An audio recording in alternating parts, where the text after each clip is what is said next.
All right, ethical inquiry number 2. Very exciting stuff. Your last inquiry for the course. All right, so what I want to do is just quickly go over that assignment and share with you kind of the frame of mind or the attitude that I'm hoping you'll bring to this assignment as you work through it. All right, so the first thing you need to do is get yourself a copy of the assignment prompt. There are 2 ways to do that. You could click the link that is in this week's thought primer, or you can click the assignments link here in Canvas. Organize your assignments by type, open up the inquiries module, and click right here on ethical inquiry number 2, and this will take you to the page where ultimately you'll submit your completed inquiry. There is all of the criteria that your responses will be graded by, so you might think about taking a look at those things. There's some information up here about due dates, and here's a link to the assignment prompt itself. When you click that, it will give you a Word document that you can work with. Now you notice that this assignment is very similar to your first ethical inquiry in that it doesn't ask you to write a formal essay. Instead, it's giving you question sets on a variety of topics related to the material we've been talking about, and I'm just asking you to respond to those prompts and those question sets. And you'll see the questions are very different. Some of them are scenarios, and me asking you, how would a utilitarian address this? How would a Kantian address this? And there are other questions, what we might call meta-ethical questions, questions about ethics as a discipline, as an approach to knowledge that aren't necessarily scenario-based or have anything to do with any particular ethical theory. So you've got a total of 6 questions here. Some of them have questions, sub-questions in there, so you want to take mind of that. When I mentioned the attitude or the frame of mind that I'm hoping you'll bring to this assignment, what I mean is this. I had a conversation with someone from class last week, a Zoom conversation, this wide-ranging conversation, really great conversation. And one of the things that the student I was talking with said to me was that she finds it interesting, and not in a good way, when she encounters people who are really certain that they have figured it out. And in particular, she remarked that she's come across people who are so certain that they have resolved a topic or an issue that they don't even have any interest in hearing about it or hearing a different idea about it or a different take on it.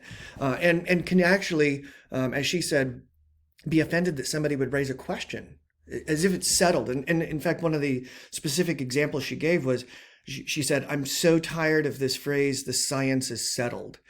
Because she's a science major, she said, the nature of science is that it's never settled. The whole discipline of science relies on a series of sort of infinite corrections. And so at any rate, it reminded me of a realization I had when I really started to be a serious thinker when I was in college, after a couple of years in college. And I realized that a lot of the things that I had thought prior to my experiences in some classes, a lot of the things I thought were things that I didn't think were any longer worth thinking. And I had this realization that there were some beliefs that I'd carried around for years that were just wrong, sometimes factually wrong, and then sometimes wrong in the sense that it wasn't, these were ideas that I shouldn't be living with. And I remember when I had that realization, I was both relieved, right? Because it's like, okay, I'm glad I finally learned something was wrong with my thinking before this moment. Like, thank goodness I don't have to carry around that anymore. But it also made me kind of afraid because I realized that there were lots of things at that moment that I thought were true that I would likely come to find out were not true. Or ideas that I held and maybe advocated for and made decisions based on would become ideas that I no longer thought were worth holding. And the same is true for me now, right? So I'm sitting here, and I know you're going to be shocked to hear this. I haven't yet figured it all out. There are things that I think right now, right, as you're watching me on this video, that I will come to realize in 5 minutes or 5 days or 5 hours, or I'm sorry, 5 years. I'll come to realize that they're wrong. But I don't know what those things are.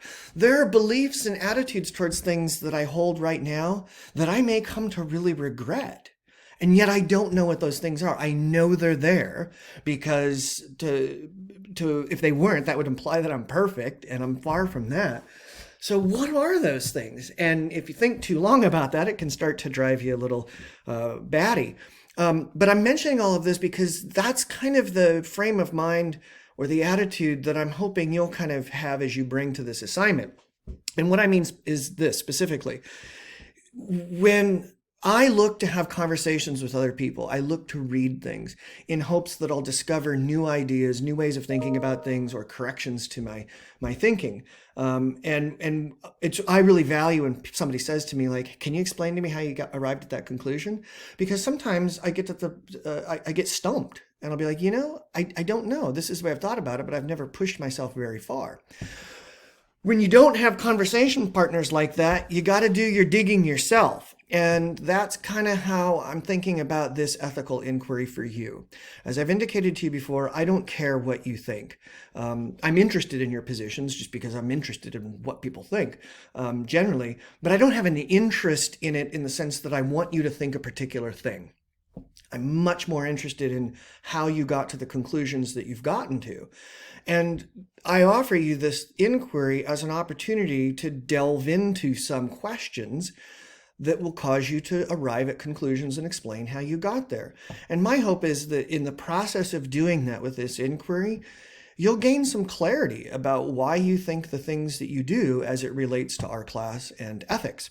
All right, so again, much more interested in how you think than in you thinking a particular thing. And so come to the inquiry with that as your frame of mind and use this as an opportunity to explore and gain some more clarity. All right, you're going to do a great job on this, and I'm really excited to read your responses.